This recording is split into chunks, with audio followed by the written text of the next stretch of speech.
عزتیں دو قسم کی ہوتی ہیں. ایک دنیاوی عزت.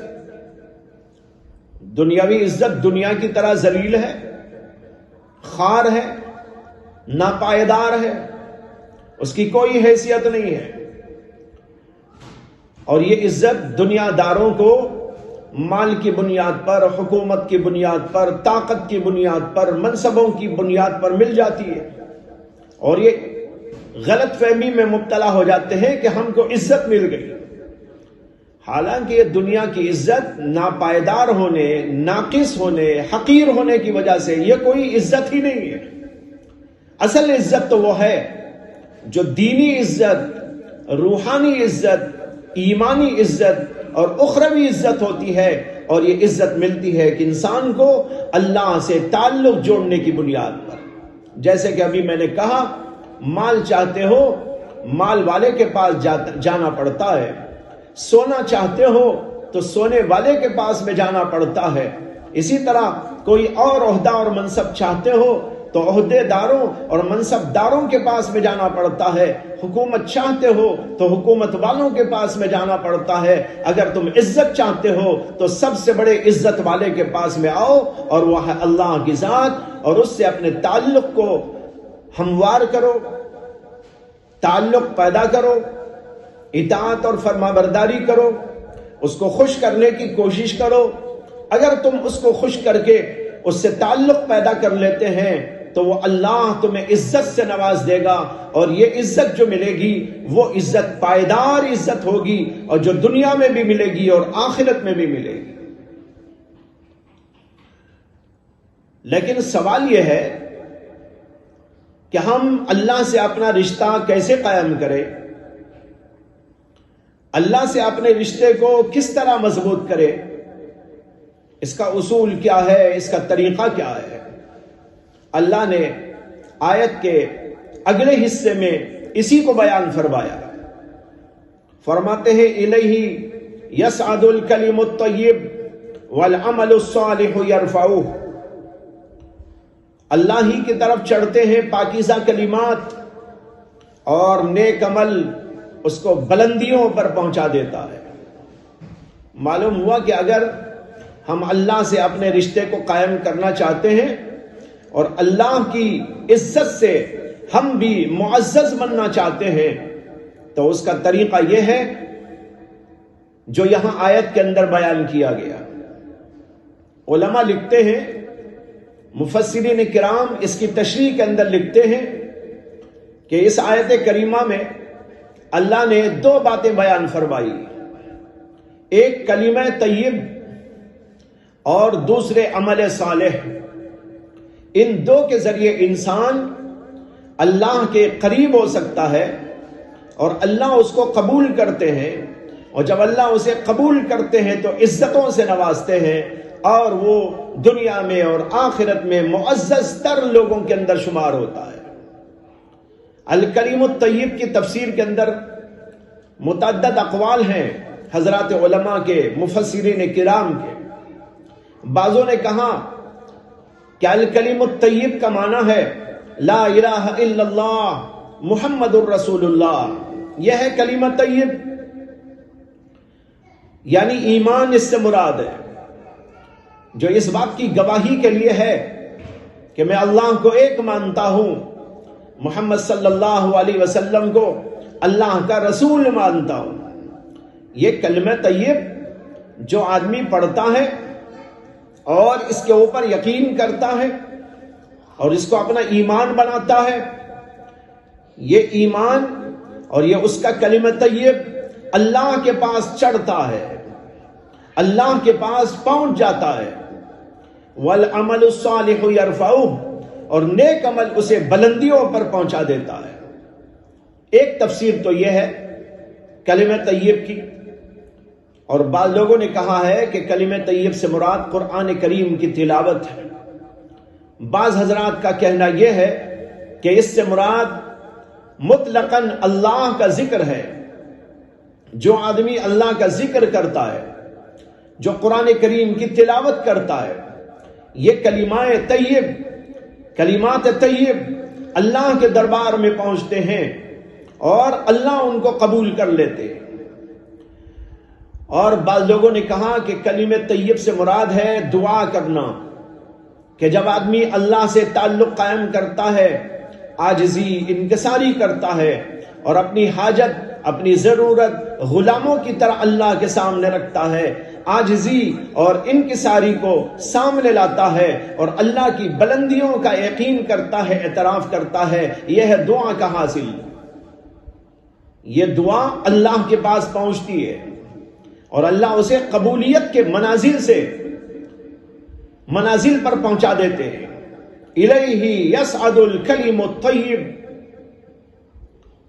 اور عمل صالح تو بہت سے ہیں، ہم بھی آپ بھی سب جانتے ہیں۔ نماز عمل صالح ہے، روزہ ہے، ذکر و تلاوت ہے، اسی طریقے پر لوگوں کی خدمت ہے، اس میں کچھ ظاہری اعمال ہیں اور کچھ باطنی اعمال ہیں، جیسے اخلاص، للہیت، خشوع اور خضوع، انابت اللہ، تعلق مع اللہ، خوف، اللہ سے محبت، یہ سب چیزیں ہیں جن کو ہم اعمال باطنہ کہتے ہیں۔ تو اعمال ظاہرہ کے ساتھ اعمال باطنہ، اور پھر اس میں جو بندوں سے متعلق عمل وہ بھی داخل، اور جو اللہ سے متعلق عمل وہ بھی داخل۔ اللہ سے متعلق تو یہی ہے، نماز ہے، روزہ ہے، زکوٰۃ ہے، حج ہے، قربانی ہے، ذکر و تلاوت ہے۔ اور کچھ اعمال وہ ہیں جو بندوں سے متعلق، بندوں کے حقوق، ماں باپ کے، رشتہ داروں کے اور لوگوں کے حقوق کو ادا کرنا، لوگوں کے ساتھ اچھا سلوک کرنا، لوگوں سے ہمدردی اور غمخواری کرنا، یہ سب اچھے اعمال ہیں۔ خیر خیرات کرنا، لوگوں کی مدد اور نصرت کرتے رہنا، رشتہ داروں کو کچھ دیتے رہنا، ان کے دل کو خوش کرتے رہنے کی کوششیں کرنا، اپنے بڑوں کا ادب کرنا، اپنے چھوٹوں پر شفقت و مہربانی کرنا، لوگوں کے ساتھ بات چیت اچھے انداز سے کرنا، یہ سارے وہ اعمال ہیں جو عمل صالح کے اندر داخل ہے۔ کہتے ہیں والعمل الصالح یرفعہ، اور عمل صالح اس کو بلند کرتا ہے۔ علماء لکھتے ہیں کہ چڑھنے سے مراد بھی اور بلند کرنے سے مراد بھی اللہ کے ہاں قبول ہو جانا ہے۔ جو آدمی یہ نیک عمل کرتا ہے اللہ اس کے عمل کو قبول کر لیتے ہیں۔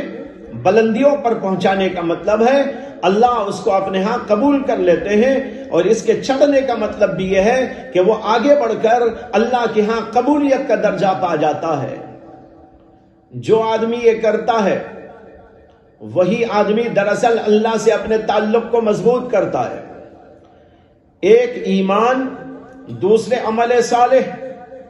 ایمان کی بنیاد پر آدمی کا عمل بلندیوں پر پہنچتا ہے۔ علماء اس کے بارے میں لکھتے ہیں والعمل الصالح یرفعہ، عمل صالح اس کو بلندیوں پر پہنچاتا ہے۔ ایک ترجمہ تو یہ ہے، دوسرا ترجمہ اس کا یہ ہے نیک عمل کو وہ کلمہ طیب بلندیوں پر پہنچاتا ہے۔ علماء لکھتے ہیں کہ اگر ایک آدمی نماز پڑھتا ہے، روزہ رکھتا ہے،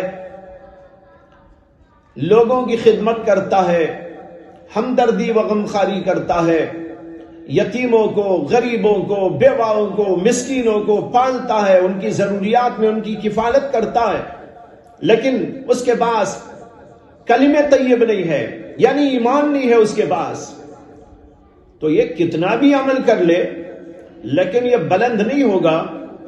اور بلندی پر یہ عمل اس وقت پہنچے گا جب اس کے پاس ایمان ہوگا، تو ایمان اور کلمہ طیب اس کے عمل کو بلند کرتا ہے، یعنی قبولیت کے درجے کو پہنچا دیتا ہے۔